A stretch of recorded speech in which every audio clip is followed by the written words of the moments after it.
tonight. And, of course, David and Rob were upstairs working on the kids' cars, getting them started. And they started on that, so I'm glad about it. I'm glad to get started on it. Okay? Page 11. Here we go. I was sinking deep in sin, far from the peaceful shore, very deeply stained within, sinking to rise no more. But the master of the sea heard my despairing cry. From the waters lifted me, now safe am I. Love lifted me, love lifted me. When nothing else could help, love lifted me, love lifted me, love lifted me.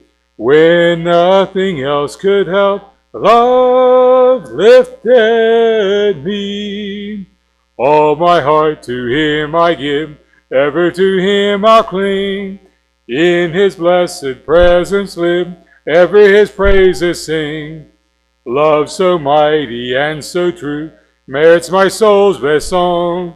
Faithful, loving service to him belong.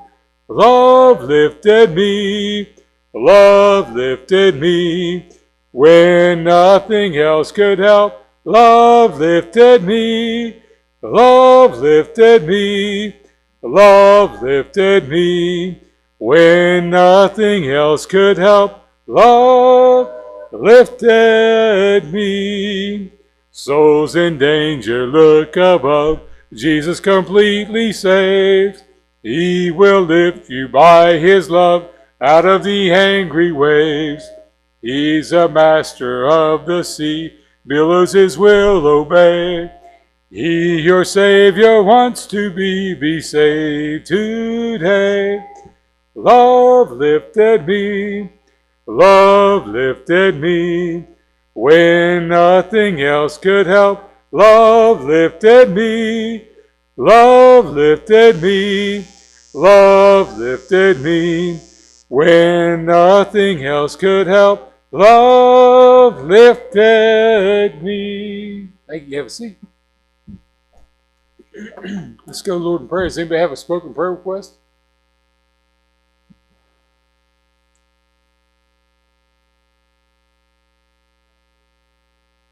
Okay. There are several people on our prayer requests that have dementia, and that's the situation with Marie's mom. So let's pray for them and for the families and those who take care of them. Anybody else? Okay. Pray for the family of Dennis Taylor, who passed away this week, and I was at the funeral home Monday night, and I got to talk to some of the family members. Talked to some of them several times the last couple of weeks, and then some of them the other night, and my heart goes out. These are people that got saved when they were kids. They were in church for a while. Most of them hadn't been in church in 30 years, and the pastor led them to Christ. It did a service for them the other day, but most of them had not been in the church service forever, and so just pray for those families. That family that God will touch their hearts to get back in church and serve. Okay, and good people, good people, hard-working folks. All right, anybody else with prayer request? Okay, she had surgery. That valve replacement. She's supposed to have heart valve replacement. Okay. Anyone else? Any spoken requests that we want to pray about? Not to mention out loud. Okay, let's go through prayer. Heavenly Father, thank you for the opportunity to be in your house tonight. Lord, thank you for your love and mercy you give us to us. I pray that your blessing all that we say and do tonight will bring honor and glory to you. I pray for the lost people that are with us tonight in our services here and with the kids and everyone's here tonight. If there's any lost people that want to see them saved, I pray that you'll lift the burdens of those. You said, love lifted me. I pray that you'll lift the burdens of those who have a heavy heart tonight, those who have lost a loved one, or those who are facing a disease, whether an illness or a long-term illness, and they can't get over it, Lord, or not going to get over it.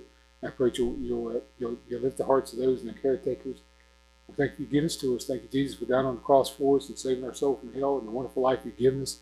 An opportunity you give to service to serve you. I pray you'll bless tonight. In Jesus' name we ask. Amen. All right. Now we'll get right into the lesson. Okay? Open Bibles to 1 Kings chapter 22. 1 Kings chapter 22. unless somebody has a testimony, I want to get right into this. Now, we may dismiss a little bit early. For those who want to go upstairs and see what the kids are doing, David is working on the cars, getting the kids started on the cars. Just to make the announcement, we're going to do usually we used to always have the car races on Saturday, on a Wednesday night.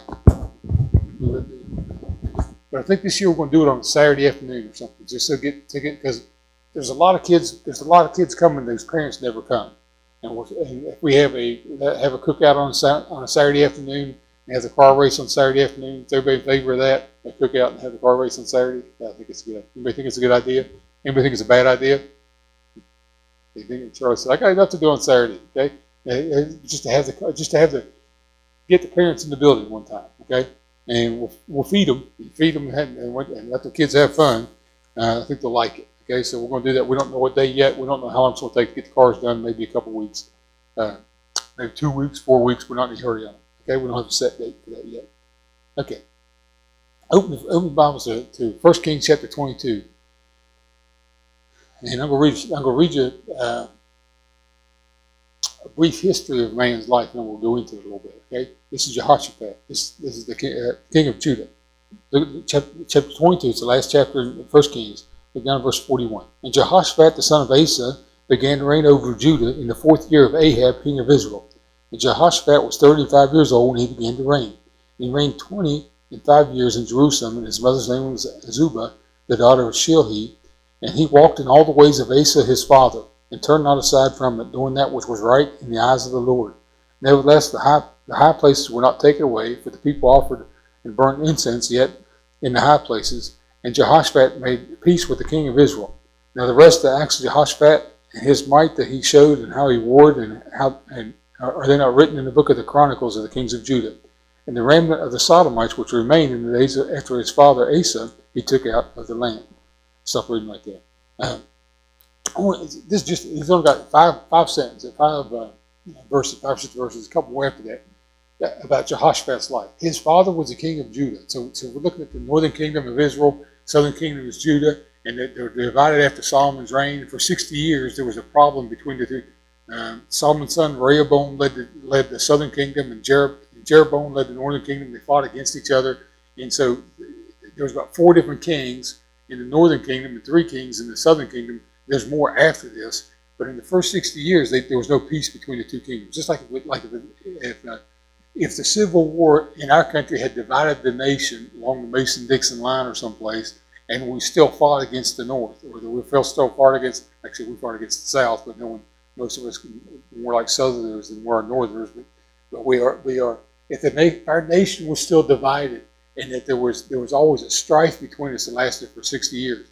My understanding that after the Civil War, there was people in the South that would not celebrate the 4th of July because it was not their Independence Day, and there was read that somewhere in the history that they didn't want to celebrate the 4th of July because to them there was still the war of northern aggression, they called it, or it still bothered them. Okay, this strife went on for 60 years. Okay, between Israel and Judah, and okay, but Jehoshaphat is the king of the southern kingdom, Solomon's great grandson, and he is a good guy. His father Asa is a good man. His father served God his whole life. His father was king of Judah, served God, did what was right, walking the ways of David, his father, the first king of Israel in that way. Asa did right, and Jehoshaphat followed his footsteps. Okay, Ahab was the king of the northern kingdom. And he did. We read about Ahab the last probably 4 or 5 weeks. And Ahab was a miserable guy. He was sinful. He was bad. He married Jezebel. They led Israel to worship Baal, and his whole life was bad. Ahab, except for one place where he repented, and we went through that verse just a few weeks ago. But Jehoshaphat does right. About 4 statements to make about him. The last one will go on a little bit longer. Look at the verse 43, in the middle of the verse. I'll read verse 43 again. And he walked in all the ways of Asa his father, and turned not aside from it, doing that which is right in the eyes of the Lord. That's his personal testimony. That's how he did. Okay. Nevertheless, the high places were not taken away, for the people offered and burnt incense yet in the high places. Stop reading right there. I'll tell you what this high places was. For all of Israel, even during Solomon's day, when everyone's supposed to come to the temple, there were people that lived out. It didn't matter if they lived 2 miles away or 60 miles away. There were people who said, I want to worship my way. Okay? I want to worship God the way, instead of the way God wanted them to. Israel was all supposed to come. They were supposed to worship God at home, really is what you do. What we call worship service is not really scriptural, but they wanted to worship God at home, and they would offer their sacrifices in high places. Some places did it in what they called the groves, which means they would make an idol and plant trees around it, and they would worship other gods like Baal, okay, or Dagon, the fish god, the god of the Philistines, and they would plant a garden for their god with the name of their god. But there are some people that they still worship the God of Abraham, Isaac, and Jacob. These were Israelites, but they wanted to worship on this mountain. They wanted to worship here. They didn't want to go to Jerusalem. They worshiped God at home on their own. They offered their sacrifices there. They may have gone up to Jerusalem for the feast days as they're supposed to, but they had their place at home and there's nothing wrong with that. And Jehoshaphat didn't have any problem with that. He was the king, and a lot of times the king would say, I want everyone to come in, everything be under a central government type thing. I want everything to be under me. And Jehoshaphat was okay with, his father was okay with this too. Jehoshaphat was okay with everybody worshiping God wherever they wanted to worship God, but then come in together for the feast days, okay, which is only 3 times a year. So that's a good thing. Jehoshaphat, he let people do what they wanted to do as far as that was concerned. Look at verse 46. And the remnant of the Sodomites, which remained in the days of his father Asa, he took out of the land. Okay, stop reading right there. So Sodomites are homosexuals, okay?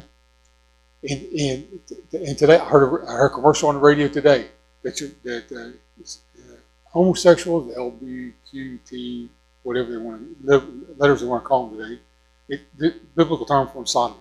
Okay, it's an abomination in God's sight, according to the Old Testament. Okay, it's an abomination in man's sight, according to the Old Testament. It is not natural, according to Romans chapter 1. Okay, and well, I got family members, and everybody has family members. Okay, well, they shouldn't have to choose. It is a lifestyle choice. And under Asa, the king of Judah, he knew they were there. Some of the kings prior to him, Solomon, different ones, they run them out. Okay, they said, well, you have to practice that here. If you want to do something, we don't want to know about it. But it's not. Or it says, none of your business, Brother John. It brings a curse on a nation just like it did the land of Sodom. Okay, it's like a last straw in morality for this sin.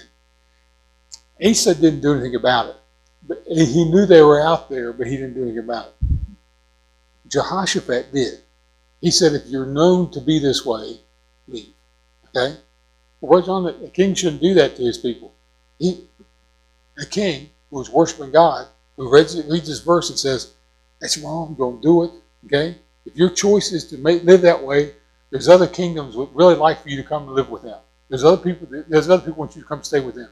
And any kind of a sin. I've been asked this question before. What if somebody in your household has a sin that you know is a known sin? Okay, what if someone get away from sodomy? It doesn't matter if that's a sin or whatever the sin is. If someone in your household is destroying your household with sin, I'll use this as drug addiction or alcohol or whatever it is, and someone in your household is completely destroying your household with that sin, you have the right to tell them to leave, right? Would you have the right to tell them to leave? This question comes up to me often, okay? There's people in our church that have come to me and said, Brother John, this is what so-and-so is doing. What should I do? I asked them to leave. I told them to leave. Or I forced them to leave. Or gave them the choice and say, you stop that or you leave. Is it right to do that? I think it's right to do that, okay? It is, okay? Right. Okay.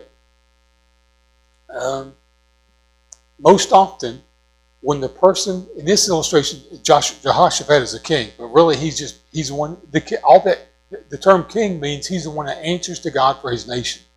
The word pastor means he's the one who answers to God for the church. The word father means he's the one that answers, or the mother, or whoever it is, the head of the household, or whoever the adults are in the room. Means you're the one who has to give an account for your household to God, for how you raise your children or what you allowed them to do. Okay? I knew kids. that were practicing sin, whatever sin was, back when I was a teenager. They went to their parents and said, "This is what I'm doing," and the parents said, "No problem with it." Okay, and the parents should have known. The parents should have known what was going to happen to those kids. Okay, and anytime you start down sin, any kind of sin, we all do this. We take that first step saying, "I can handle this. It's not that bad. I can do this. I can do this. I can get away with it. No one caught me or there were any consequences for it." And the end of every sin is destruction, according to James chapter 1. Okay? Sin, when it is finished, bringeth forth death. So it doesn't matter what it is, if it's an addiction problem or a homosexuality problem, whatever it is, the end of that is always death. Okay? And homosexuality is no different than being any other way immoral. A man cheating on his wife or premarital relationships, whatever. It's all the same sin. Okay? But Jehoshaphat said, "You want to worship God your way? That's fine, you worship God your way." This is big to me. But he said, well, there's certain things we're not going to do. He drew a line.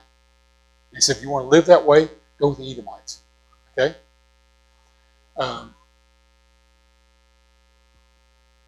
The leader of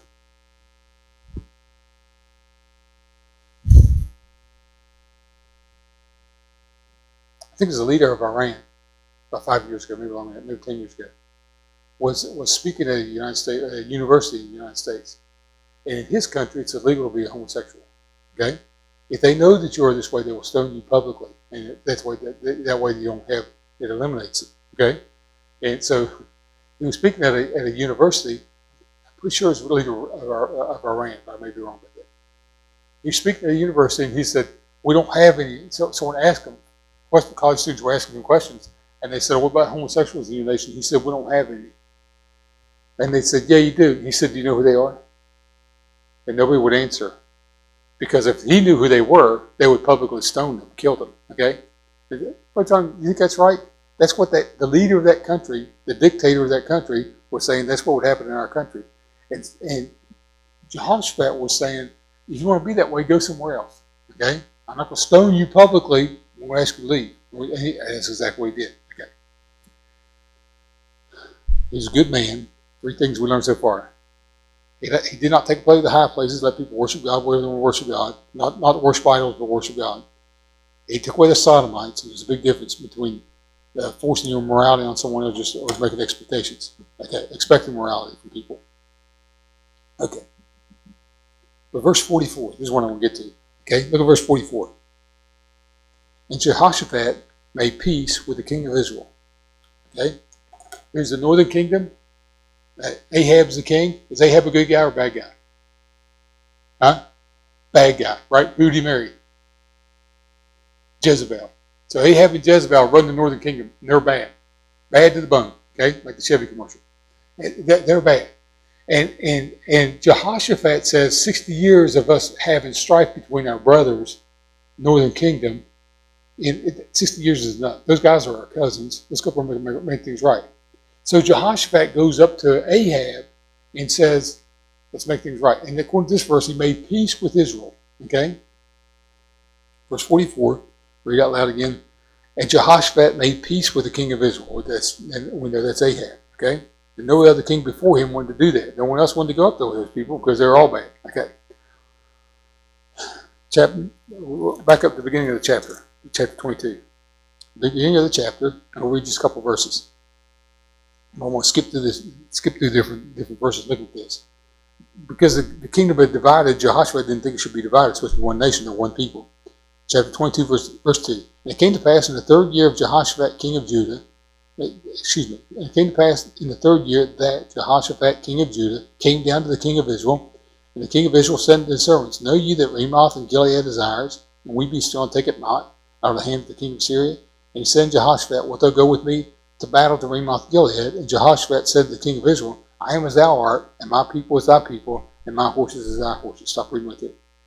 So Ahab wouldn't go fight against it. He'd already fought against the Syrians a couple of times when they invaded Israel. Okay, but at this point he says that land over there belongs to us. Ramoth and Gilead, that's it's eastern part of our border. It belongs to us. We can go take it back from them since I got you here with me. Will you go with me? Okay? And Jehoshaphat said, We'll go to battle with you. My people is your people. My horses is your horses. We'll go fight against the Syrians. Okay? So they go in. They're getting ready to go into battle. Now, last week we went through the idea that Jehoshaphat wanted Ahab to call real preachers in, and Ahab kept calling in the false prophets and say, you're going to push them out with horns or whatever. Okay, that didn't happen. So we'll skip through that part because we already looked at that last week. Look down verse 29. Okay?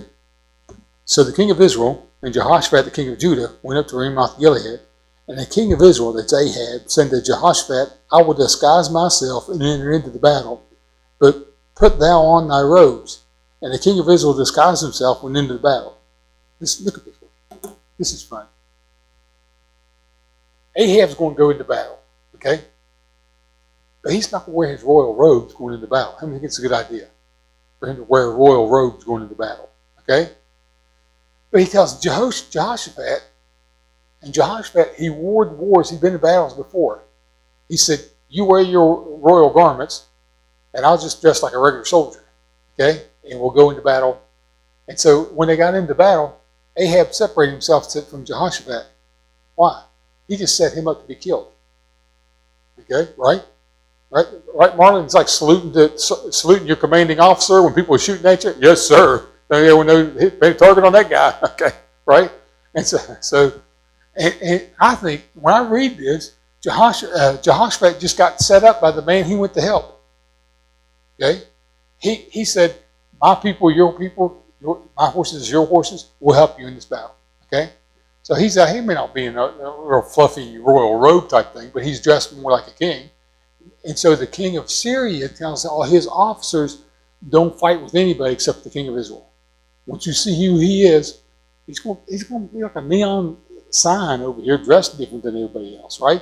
And he's not flaming red or something like that, but he's dressed different than the rest of the soldiers. And so Ahab's over here fighting to go in to fight the battle. He doesn't really swing the sword himself, but he's in a chariot over here. He sets Jehoshaphat up to give him so take the attention off of him. Okay? Is that a good idea on Ahab's part? I think it's a good idea on Ahab's part. Charlie? It's a good idea on Ahab's part, isn't it? Right? Point at that guy over there. Right? It's like the kid at school that gets in trouble and points at somebody else. Right? Makes everyone look at that guy and laugh so he gets in trouble. Battle time.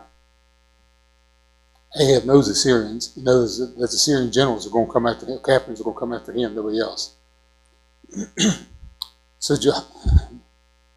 So Jehoshaphat is over here in his chariot, and he realized all the commanding officers of the Syrians are all coming after him. But no one's going after Ahab. He said, you know who I am? and they realize, once they realize that he is, everybody knows who Ahab is. They fought him they had fought against him now in 3 years, but before they fought him twice already, so they know exactly who he is. They get close enough to Jehoshaphat, they realize that he is not the king of Judah. King of Israel. So they spare him, and they go fight with everybody else, okay? Because they can't find who the king is, because this guy in the robe is not the person that they're looking for, okay? So, verse 34. We'll go a couple more verses. Verse 34. And certain man of the Syrians drew a bow at a venture and smote the king of Israel, Ahab, between the joints of the harness. Wherefore he said to the driver of his chariot, turn thine hand and carry me out of the host, for I am wounded. Stop reading it there. So we're telling you what happened to Jehoshaphat. Ahab's over here in his chariot, and he's got a driver driving for him, and he's going up to the front of the battle, or not the heat of the battle, and someone shoots an arrow and goes between the joints of his harness, okay, and it kills him. Okay, it takes him a little while to die, but he's going to die. He said, takes me up from the battle, carry me from the battle, for I'm wounded. That's a different message. Jehoshaphat is spared, he goes off. Ahab dies in battle. Okay? Now look down verse 48. Okay, because the battle ends and Ahab is dead and Jehoshaphat got away. Okay? Now, look down verse 48. Because this is the last thing to me, this is one of the biggest things about Jehoshaphat that I want to get to. Okay? Verse 48. Jehoshaphat made ships to Tarshish to go to Ophir for gold. But they went not. This is after Ahab is gone and his son is reigned in his stead. They went to go to Ophir for gold, but they went not, for the ships were broken at Ezion Geber. Then said Ahaziah, the son of Ahab, unto Jehoshaphat, let my servants go with thy servants in the ships, but Jehoshaphat would not. Okay? Okay. The battle with the Syrians is over. Jehoshaphat is back in the southern kingdom, and he makes ships to go pick up some gold. But they don't make it because they're attacked somewhere, and the ships get broken up. Okay? And Ahab's son, Ahaziah, sends a message to Jehoshaphat and says, "Let my servants go with your guys to go get that gold, and we'll go protect your guys to go get the gold." Okay? And Jehoshaphat says, "No thanks." Okay? Okay. Here's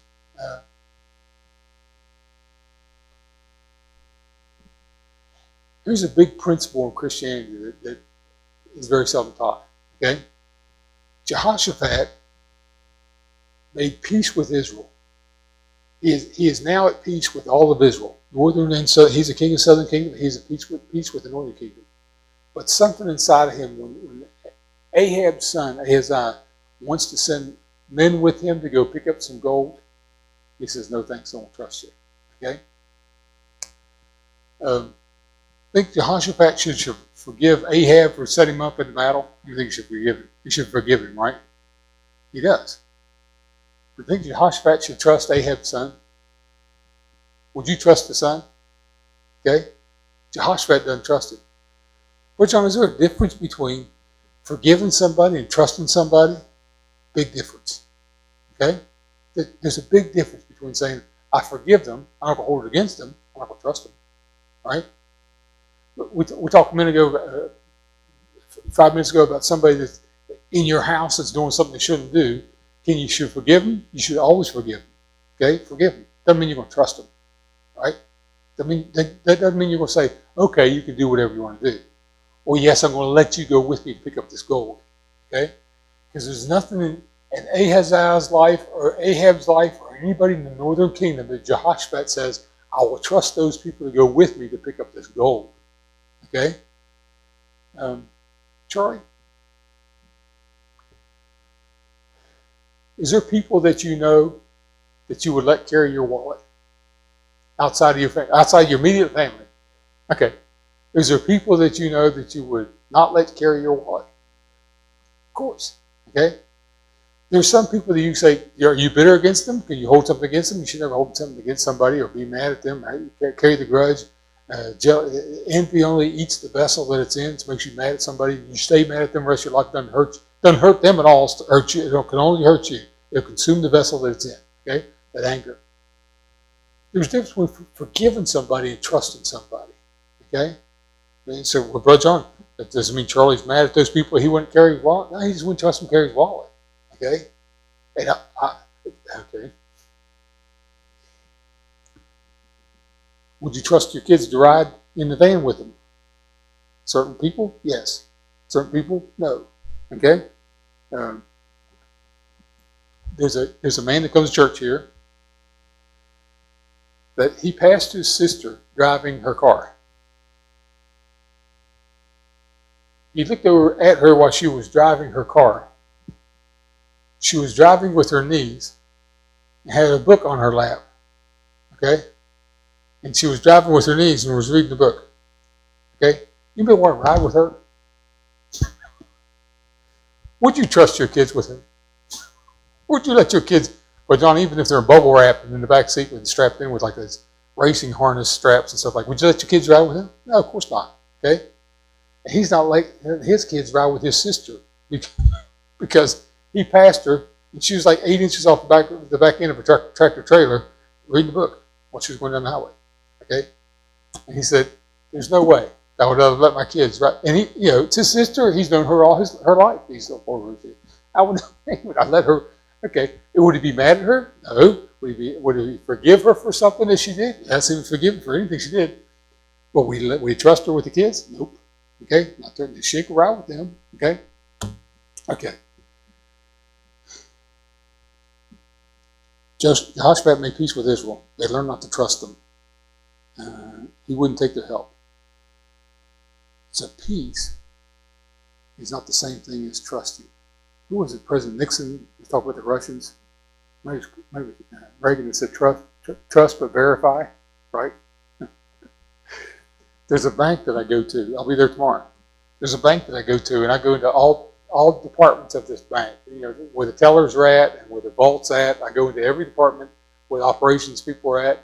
And there's people that monitor things on the computer. That's all they do is sit there and look at stuff on the computer, with the transactions on the computer. They can see everything that you do on your transaction within the bank system. Okay, and they got a sign on their door that one of them just made up and printed on their own and says, "In God we trust, all others we monitor."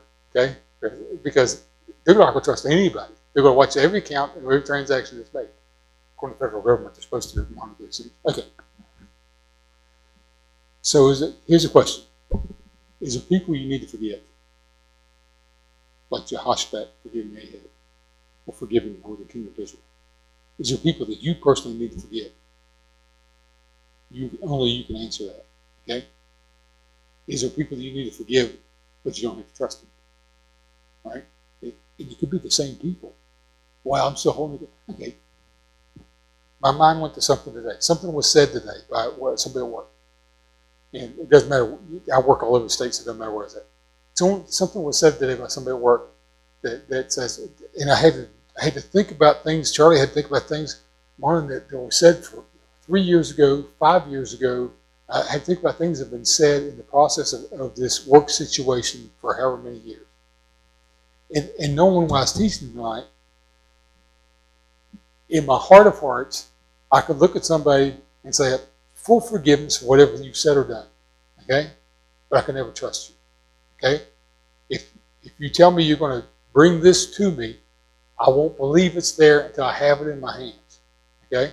Because, right, Charlie, the teacher, the kid who comes to school and says, my dog ate my homework, like you've never heard that one before, right? Or I left it on the school bus, or it's in my backpack in the hallway. You have all those excuses. You're not going to trust them. I'm going to believe you when I see it in my hands. Okay? You go home and get it. Come bring it back. You get the passing grade. Okay. Is there somebody you need to forgive? Big question. Jehoshaphat didn't have hard feelings toward Ahab or his son Ahaziah. But he says, forgive them. I'm going to trust them. They're not going with me to go get gold. My ship's going to sit at the bottom of the ocean if they want to, but this guy's not going to go with us. Okay? But I'm going to trust his guys to go with me. Okay? Is there somebody you need to trust? Or you need to forgive? Even if you can't trust them. Okay? So that's all they have for tonight. Any questions or comments? Any questions? Miss Joe, you got questions? Okay. Alan, you got questions on this? Anybody got questions on this? What about this thing? What happened? Okay, it doesn't matter. Forgiveness is forgiveness, right? We're supposed to. Jesus gave the illustration of two guys owed a debt. One owed a debt to their master, a very large debt. He was forgiven. One owed a small debt to somebody else. In that illustration, is we owed a great debt to God. God forgave our debt. When anybody sins against us, it's a small debt compared to the debt that God forgave us. So we can forgive them. Anything you can forgive. Doesn't mean you don't trust them. Okay?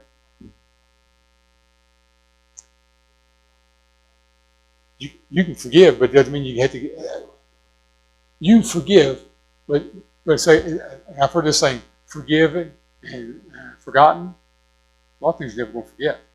Okay, there's things you can't forget. You can't put it out of your mind. Okay, you remember. Jehoshaphat may remember that Ahab set him up, right? He may stick with him the rest of his life. There may be things that you're never going to forget. You can forgive somebody, okay? You can forgive them. I'm not going to trust them, okay? I don't want them around me, okay? But I can forgive them. Okay, any questions, comments? What does it mean to forgive? Is it act as if the debt's been paid? Forgiving it means that they owe you a debt. You act as if the debt's been paid. Or someone took my money. I know people have done this. I know and people that I personally I know people that have stolen thousands of dollars from other people. Okay? Large sums. The people that got the money stolen from them never will get the money back. Okay? Large amounts of money. It's never going to come back. So what do? You carry that bitterness to your grave because they owe you money or they did something to you or whatever? Do you carry that bitterness to your grave? Nope. But the person, in this situation, I'm thinking it's in my mind right now, the person who had the money stolen from them says, I forgive them. I act like the debt's paid. I'll be kind to them. I'm not going to trust them with anything. They're not going to get around my credit card, my checkbook, or my children. Okay? If I see them, I'll be publicly.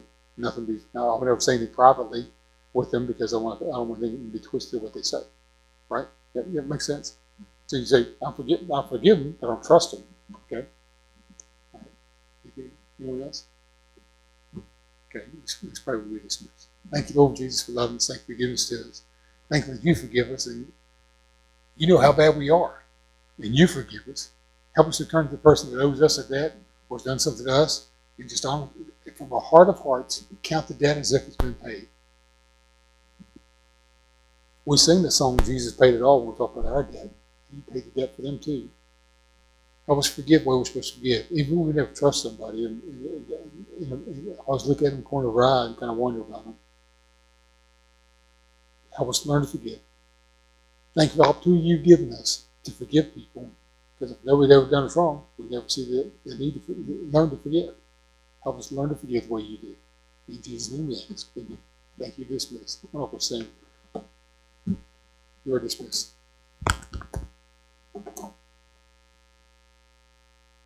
The kids are designing their cars tonight. So if anybody's interested in going upstairs, I'm not sure which age group is up there yet. I've heard different ones going up and down the steps.